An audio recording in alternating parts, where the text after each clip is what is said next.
4 PM news network में दोस्तों आपका स्वागत है। मैं हूं आपके साथ राशिद जहीर।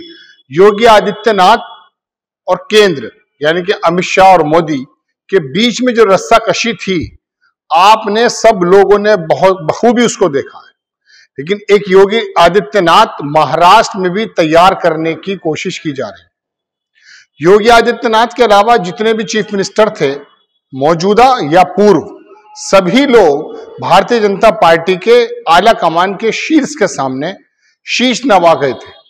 उसमें आप शिवराज चौहान कह सकते हैं, उसमें आप वसुंधरा राजे भी कह सकते हैं, उसमें आप तमाम इन लोगों की फहरिस्त में उनका नाम रख सकते हैं जो आज या तो पूर्व हैं या इक्का दुक्का केंद्रीय मिनिस्टर हैं। वजह क्या रही? वजह यह रही कि आला कमान के बारे में यह कहा जाता है, भारतीय जनता पार्टी के आला कमान के बारे में, कि दरअसल वो मोदी से बड़ा नेता कोई भी देश में नहीं चाहते। शिवराज चौहान 4 बार के चीफ मिनिस्टर 5वीं बार कैसे बन सकते थे? मोदी जी का कद नीचे हो जाता। डॉक्टर रमन सिंह शानदार काम किया उन्होंने। आप आकर चले जाइए, वसुंधरा राजे बहुत जबरदस्त तरीके से एक्सेप्टेबल नेता है। बहरहाल मैं दर्जनों के नाम ले सकता हूं, लेकिन योगी आदित्यनाथ पर आकर उनकी कैंची रुक गई।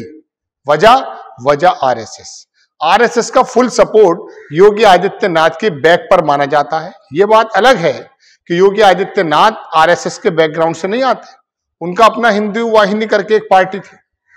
खैर, मैं आपको यह क्यों सुना रहा हूं? देवेंद्र फडणवीस, आप समझ लीजिए, किसी जमाने में मोदी जी के और संघ के बहुत करीब थे और आज भी हैं, लेकिन आज संघ के ज्यादा करीब नजर आ रहे हैं। एक ऐसे व्यक्ति को महाराष्ट्र के चुनाव के अंदर, मैं कहता हूं, स्ट्रेटेजी बनाने के लिए लगा दिया आरएसएस ने, और अपने तमाम कैडर को एक ऐसा मैसेज देने की बात की जा रही है जो सूत्रों से और कई सारे पत्रकारों के माध्यम से पता चला कि आरएसएस ये चाहती है और अपने कैडर में ये मैसेज देना चाहती है कि महाराष्ट्र का चीफ मिनिस्टर अगला भारतीय जनता पार्टी की तरफ से देवेंद्र फडणवीस होगा। और मोदी जी ये चाहते हैं कि किसी भी तरीके से इस नेता का दमन हो जाए, ऐसी चर्चा है। इसके लिए कई सारी चीजें आई हैं। अब वजह क्या है? भारतीय जनता पार्टी दरअसल एकनाथ शिंदे को अपना अधिकृत मुख्यमंत्री घोषित कर चुकी है, लगभग। अमित शाह कह चुके हैं और उन्हीं के नाम पर चुनाव लड़ने की तैयारी की जा रही है। ऐसे समय में जब महाराष्ट्र में आरएसएस की जमीन भी है, आरएसएस के लोग भी हैं और मोदी का घटता हुआ कद पूरे देश के सामने है, तो आरएसएस ये चाहता है कि किसी भी प्रकार से ऐसे लोकल के, जो मैं कह सकता हूं, लोकल बॉय तो नहीं कह सकता मैं, लेकिन जो लोकल क्षत्रप हैं उनको ऊपर उठाया जाए। मोदी जी भी उठाते हैं, लेकिन पुष्कर सिंह धामी जैसे लोगों को, यादव साहब को, वहां भजन लाल शर्मा, जो मतलब जिनको कोई जानता नहीं है, जब तक वो जानने के लायक होंगे तब तक उनको साइड का लाइन कर दिया जाएगा। तो आरएसएस दरअसल, आपको जानते हैं, वो एक ऐसा संगठन है, सत्ता से ज्यादा विश्वास उसको अपने संगठन में है। वो आने वाले 100 वर्षों की या 50 वर्षों की या 30 वर्षों की प्लानिंग करके चलता है। मोदी जी का जिस प्रकार से प्रदर्शन 2024 में हुआ और देश में अलग अलग जगहों पर, सीडीएस वगैरह को ले लीजिए, वहां पर जिस प्रकार से बताया जाता कि उनका जो ग्राफ है वो थोड़ा नीचे आता जा रहा है और राहुल गांधी का बढ़ता जा रहा है, तो आरएसएस में बेचैनी भी लाहक है। वजह, 100 बरस से ये लोग काम कर रहे हैं। हिंदुत्व की बात करें या नफरत की बात करें, बहरहाल जो भी बात आप कर सकते हैं, लेकिन अपनी एक आइडियोलॉजी पर ये लोग अडिग हैं और चाहते ये हैं कि सत्ता को पूरी तरह से, हालांकि ले तो चुके हैं अपने नियंत्रण में ही, लेकिन और ज्यादा नियंत्रण में आ जाए। लेकिन 2024 के इलेक्शन ने खेल बिगाड़ कर रख दिया। मोदी जी को उतनी सीटें नहीं आई हैं जितना कि जाना जा रहा था। अब मोदी जी पर उनकी नजर है, देश में ऐसी चर्चा चल रही है। मैं हालांकि इसके ऊपर का अलग एपिसोड बनाऊंगा, लेकिन फिलहाल मैं आपको महाराष्ट्र में रखना चाहता हूं। तो महाराष्ट्र में देवेंद्र फडणवीस, जिसको डिमोशन करके सीएम से 5 साल शानदार उन्होंने कार्यकाल किया अकॉर्डिंग टू बीजेपी, उनको हटा करके डिप्टी सीएम और उनसे बहुत कम दल बदलू किस्म का नेता को चीफ मिनिस्टर मानना पड़ा देवेंद्र फडणवीस को। नाराज भी हो गए थे, लेकिन फिर भी मानना पड़ा। जाहिर सी बात है, पार्टी के अंदर अंतर कले तो नहीं दिखा सकते। अब डिप्टी सीएम मान रह करके वो कितना ज्यादा अपने आप को बेहतर समझते हैं। ऐसे में आरएसएस की निगाह उनके ऊपर पहुंची है और अपने कैडर में बताया जाता कि उनका नाम चलाया जा रहा है। यानी कि मोदी जी की कमजोरी का मतलब यह है कि अब धीरे धीरे ये बात निकल कर आ रही है कि आरएसएस अपने पैर फैला रहा है, अपने पांव पसार रहा है। दोस्तों, महाराष्ट्र के अंदर क्या एक नया योगी आदित्यनाथ को बनाने की तैयारी की जा रही है? क्या देवेंद्र फडणवीस योगी आदित्यनाथ जैसे कर्मठ और जबरदस्त पर्सनैलिटी के मालिक हैं?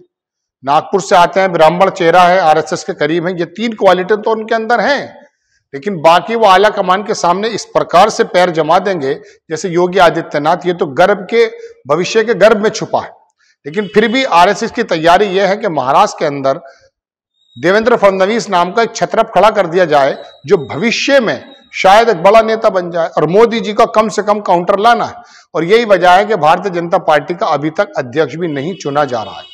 हालांकि कई सूत्रों से यह बताया गया कि जब आरएसएस की तरफ से झंडी नहीं मिली किसी भी अध्यक्ष को, तो देवेंद्र फडणवीस का नाम भी लाया गया है। लेकिन पार्टी का अध्यक्ष होना और किसी एक बड़े सूबे का चीफ मिनिस्टर होना अलग अलग बात है। अशोक गहलोत आप जानते हैं, जिस जमाने में कांग्रेस के अध्यक्ष की बात बनने के लिए आई तो अशोक गहलोत को कहा गया, लेकिन वो वहां चीफ मिनिस्टर थे, वो टाल गए। तो जाहिर सी बात है देवेंद्र फडणवीस अपनी जमीन को बनाना चाहेंगे, और आरएसएस भी ये चाहेगा कि मोदी के समकक्ष एक बड़ा नेता ऐसा आ जाए जिससे कम से कम भविष्य में ये पता चले कि आखिरकार किस प्रकार की परिस्थितियां पैदा है। तो दोस्तों बात यह है कि देवेंद्र फडणवीस क्या एक योगी बन जाएंगे? आरएसएस तो उनको बनाने की तैयारी में है, ऐसा सूत्रों से पता चलता है। और एक बंदा नाम मेरे जहन से निकल रहा है इस समय, उसको बाकायदा महाराष्ट्र के चुनाव पर नजर रखने के लिए आरएसएस ने मनोनीत कर दिया है।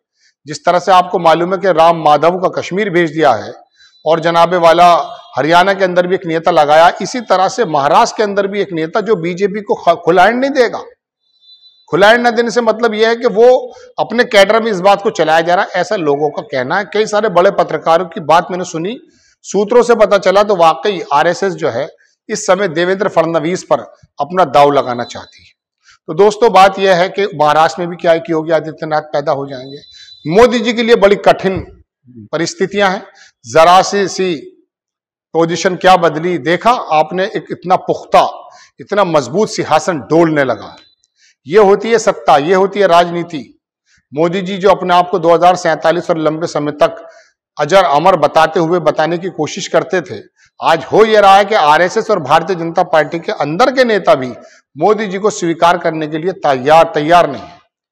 इसको राजनीति का एक रूप कहा जाता है। लेकिन बहरहाल मुझे लगा कि यह रोचक स्थिति है जब आरएसएस महाराष्ट्र के अंदर मुख्यमंत्री के चेहरों के लेकर अलग राय रखती है और कोशिश कर रही है, और वहीं योगी आदित्यनाथ अलग काम कर रहे हैं, और वहीं मोदी जी अपनी जान बचाने के लिए कहिए, अपनी पोजीशन बचाने के लिए कहिए, किसी न किसी तरीके से बीजेपी के अध्यक्ष का भी विलंब होता जा रहा है।